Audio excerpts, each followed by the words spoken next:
గణేశాయ నమః. ఓం శ్రీ గురుభ్యో నమః.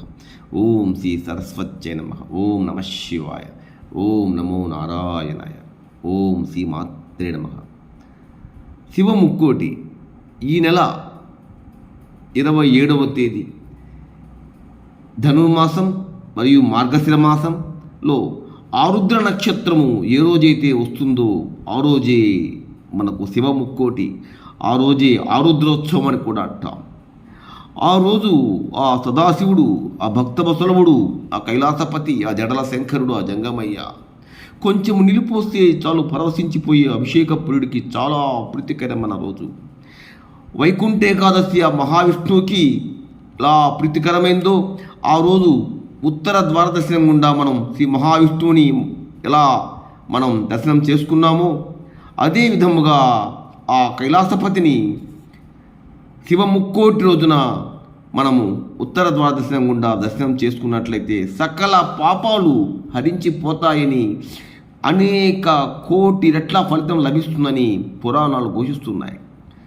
తెల్లవారుజామున చేసేటువంటి అన్నముతో అభిషేకం చాలా విశేషం, గమనించాలి. ఈరోజు శివుడికి పంచామృత అభిషేకంతో పాటు అన్నంతో కూడా అభిషేకం చేస్తారు. చాలా ప్రీతికరమైనటువంటి అన్నపూర్ణతో అన్నం అభిషేకం చేస్తారు.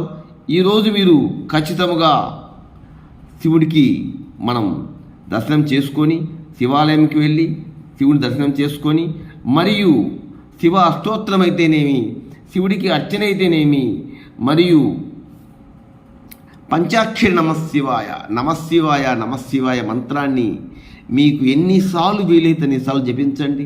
లేదా షడాక్షరి మంత్రం ఓం నమశివాయ మంత్రం కానీ, రుద్రహోమం అయితే ఇంకా మీకు వీలైనటువంటి రుద్రహోమం కానీ, అనేక రకాల రుద్రుడికి సంబంధించినటువంటి పూజలు అర్చనలు కనుక చేసుకున్నట్లయితే మనసులో ఉండే కోరిక బలపట్టమే కాకుండా సర్వగ్రహాలన్నీ కూడా శాంతిస్తాయి, దోషాలన్నీ కూడా హరించుకొని పోతాయి.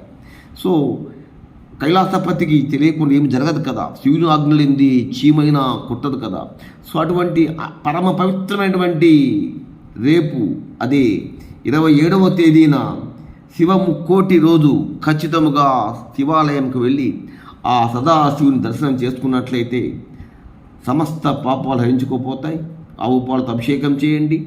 అన్నంతో కూడా మీకు వీలైనట్టయితే కొంత బియ్యం కూడా శివాలయంలో మీ వంతు కర్తవ్యంగా శివుడికి అభిషేకానికి ఇవ్వండి. సర్వే జన సుఖినో భవంతు. ఓం నమః శివాయ. ఓం నమః శివాయ. ఓం నమః శివాయ. లైక్ చేయండి, షేర్ చేస్తే సబ్స్క్రైబ్ చేయండి.